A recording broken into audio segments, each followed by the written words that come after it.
ప్రభునందు నాకు అత్యంత ప్రియమైనటువంటి వారులారా, మన ప్రభువును రక్షకుడునైనటువంటి యేసుక్రీస్తు వారి యొక్క శుభనామములో మీ అందరికీ నా హృదయపూర్వకమైన శుభములు, వందనములు తెలియజేయుచున్నాను.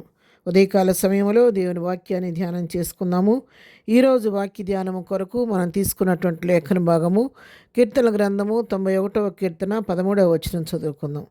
నీవు సింహములను నాగుపాములను త్రొక్కెదవు, కొదమ సింహములను భుజంగములను అనగద్రొక్కెదవు. ఆమెన్. దేవుని నామమునకు మహిమ కలుగును గాక. ఈ వాక్య భాగాన్ని మనం గమనించినట్లయితే ఈ 91వ కీర్తన అంతా మనం గమనించినట్లయితే దేవుని తమకు ఆశ్రయంగా చేసుకున్న వారి జీవితంలో పరిస్థితులు ఎలాగుంటాయో అనే విషయాలు ఇక్కడ స్పష్టంగా మనకు రాయబడి ఉన్నాయి. మహోన్నతుని చాటున నివసించువాడే సర్వశక్తి నిండను విశ్రమించువాడు అనే వాక్యం ప్రారంభించిన రీతిగా మహోన్నతులైన దేవుని చాటును ఎవరైతే నివసిస్తారో వారు సర్వశక్తిని నీడలో విశ్రమిస్తూ ఉంటారని, వారి విషయంలో దేవుడు ప్రత్యేకమైన శ్రద్ధ కలిగి ఉంటాడనే విషయాన్ని ఇక్కడ మనం ఈ కీర్తన భాగంలో తెలుసుకుంటాము. 2వ వచనం చూస్తే, ఆయనే నాకు ఆశ్రయము, నా కోట, నేను నమ్ముకుని నా దేవుడని యెహోవా అని గురించి చెప్పుచున్నాను. నా దేవుడే నాకు ఆశ్రయము, నా కోట ఆయనే, నా నమ్ముకుని నా దేవుడు ఆయనే అని ఆయన యెహోవాను గురించి కీర్తనకారుడు చెప్తున్నాడంట. అటువంటి నమ్ముకున్న వారిని, దేవుని తమకు ఆశ్రయముగా చేసుకున్న వారిని, తన కోటగా చేసుకున్న వారి విషయంలో ప్రభు వారి విషయంలో ఎలాగుంటాడంటే 3వ వచనం 4వ వచనాలు చూస్తే, వేటకాని ఊరిలో నుండి ఆయన నిన్ను విడిపించును, నాశనకరమైన తెగులు రాకుండా నిన్ను రక్షించును. ఆయన తన రెక్కలతో నిన్ను కప్పును, ఆయన రెక్కల క్రింద నీకు ఆశ్రయం కలుగును. ఆయన సత్యము కేడమును డాలునై ఉన్నది. ఎవరైతే మహోన్నతులైన దేవుని చాటు నివసిస్తూ సర్వశక్తులను విశ్రమిస్తూ ఆయన ఆశ్రయముగా చేసుకుంటారో వారి విషయంలో దేవుడు వేటకాని ఊరిలో ఉన్నప్పుడు కూడా వారిని విడిపిస్తాడంట. నాశనకరమైన తెగులు వారికి రాకుండా వారిని రక్షిస్తానని ఇక్కడ దేవుని వాక్యం మనకు సెలవిస్తూ ఉంది. అంతేకాదు, ఆయన ఎట్లా కాపాడుతాడు, తన రెక్కలతో వారిని కప్పుతాడంట. ఆయన మీద కోడి తన పిల్లల్ని ఏ విధంగా తన రెక్కల కింద కాచి భద్రపరుస్తూ ఉంటుందో ఆ విధంగా ఆయన తన రెక్కలతో కప్పి వారికి ఏ కీడు రాకుండా వారిని కాపాడుతాడంట. ఆయన రెక్కల క్రింద వారికి ఆశ్రయం కలుగు చేస్తాడంట. ఆయన సత్యము కేడము డాలుగా ఉండి వారిని సంరక్షిస్తూ ఉంటుంది అనే సత్యాన్ని తెలియచేస్తున్నాడు. అంతేకాదు, మా రాత్రి వేళ కలుగు భయమునకైనా, పగటి వేళ గురు బాణమునకైనను, చీకట్లో సంచి తెగులునకైనను, మధ్యాహ్నమందు పాడుచే రోగమునకైనా నీవు భయపడకుందువు. దేనికి భయపడరంట.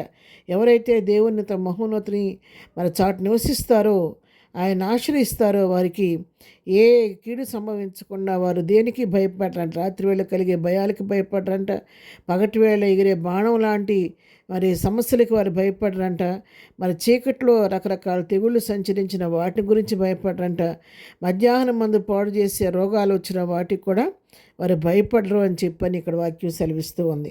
పైగా వాళ్ళు ఎట్లుంటారంటే, పక్కన 1000 మంది పడినా, రెండో కుడి ప్రక్కన 10,000 మంది ఉన్నా కూడా వారికి అపాయం అనేది సంభవించకుండా దేవుడే వారిని కంటికి రెప్పలాగా కాపాడుతాడన్న సత్యాన్ని మనం ఇక్కడ చూస్తూ ఉన్నాము. అంతేకాదు 10వ వచనం చూస్తే, నీకు అపాయం ఏమీ రాదు, ఏ తెగుల్ని గుడారంను సమీపించని మార్గములన్నింటిలో నిన్ను కాపాడుటకు ఆయన నిన్ను గూర్చి తన దూతలకు ఆజ్ఞాపించినంట. ఏ తెగులు తన గుడారాన్ని సమీపించకుండా తన గృహం చుట్టూ ఆయన కంచిగా ఉంటాడు. ఆయన మార్గములన్నింటిలో ఆయన కాపాడుతూ ఉంటాడు. దూతలకు ఆజ్ఞాపిస్తే దూతలు వారిని చేతుల మీద ఎత్తిపట్టుకుంటారంట. పాదములకు రాయి కూడా తగలకుండా ఎత్తిపట్టుకుంటారనే సంగతి ఇక్కడ తెలియజేస్తూ ఉన్నారు. ఇంకా ఎట్లా ఉంటారంటే, మరి నీతిమంతులు సింహం వలె ధైర్యంగా ఉందని వాక్యం సెలవిచ్చినట్లుగా వారి సింహాలను, నాగుపాములను సైతం త్రొక్కుతారంట. కొదమ సింహములను భుజంగములను కూడా అణగద్రొక్కేవారుగా ఉంటారని, శత్రు బలమంత్రం అధికారం గలవారుగా ఉంటారనే సత్యాన్ని ఇక్కడ మనం చూస్తూ ఉన్నాం. అవును ప్రియులారా, ఎవరైతే మహోన్నతుని చాటు నివసిస్తారో, సర్వశక్తిని విశ్రమిస్తారో, యెహోవాను తమకు ఆశ్రయంగా చేసుకుంటారో వారి జీవితాల్లో దేవుడు వారిని ఆ విధంగా కాపాడుతూ బలమైనటువంటి ఆత్మాభిషేకం, ధైర్యం ఇచ్చి మరి నాగుపాములను మరి తొక్కటానికి, సింహాలను అణగద్రొక్కటానికి దేవుడు వారికి శక్తినిస్తాడనే సత్యాన్ని, భుజంగమును సైతం అణగద్రొక్కుతాడనే సత్యాన్ని అక్కడ తెలియజేస్తున్నాడు. కాబట్టి మహోన్నతుని చాటు నివసించి దేవుని ఉచితమైన కృపను పొందుకొని బలవంతులుగా, శత్రు బలం అధికారం పొందిన వారుగా ప్రభు వైపు చూస్తూ విశ్వాసంతో ముందుకు సాగిపోదాం. ప్రార్థన. ప్రేమ కలిగిన తండ్రి, పరిశుద్ధుడా, నీ పాదములకు వందనాలు. నీ మహోన్నతుడు నీ చాటు నివసించే కృప మాకు దయచేయండి. నేను ఆశ్రయంగా చేసుకొని నిన్ను బట్టి అతిశయించే కృప మాకు అందరికీ దయచేయండి. ప్రభా, ఇంతవరకు మాతో నడిపించిన దేవానికి స్తోత్రం. ఇక ముందు కూడా నీ కృపలో బలపరిచి మరి నీ మహిమ కొరకు మమ్మల్ని వాడుకోండి. దినం మేము చేయి పని పాటలో తోడుకొనండి. రాకపోకలు క్షేమం కలుగు చేద్దాం. బర్త్డే మ్యారేజ్ చేసుకున్న బిడ్డలను దీవించి ఆశీర్వదించండి. దినం బిడ్డలకు ప్రభు రిజల్ట్స్ వచ్చి చాలామంది విజయం పొందుకున్నారు. వారందరిని బట్టి నీకు స్తుతులు చెల్లిస్తున్నాం. అతను ఇంకా రావాల్సిన వారి రిజల్ట్ కూడా త్వరగా వచ్చి వారికి కూడా విజయం పొందడానికి సహాయం చేయమని, ప్రతి వారి పట్ల కృప విస్తరింప చేయమని యేసు నామములో ప్రార్థించడి పొందుకొని ఉన్నాము తండ్రి. ఆమెన్.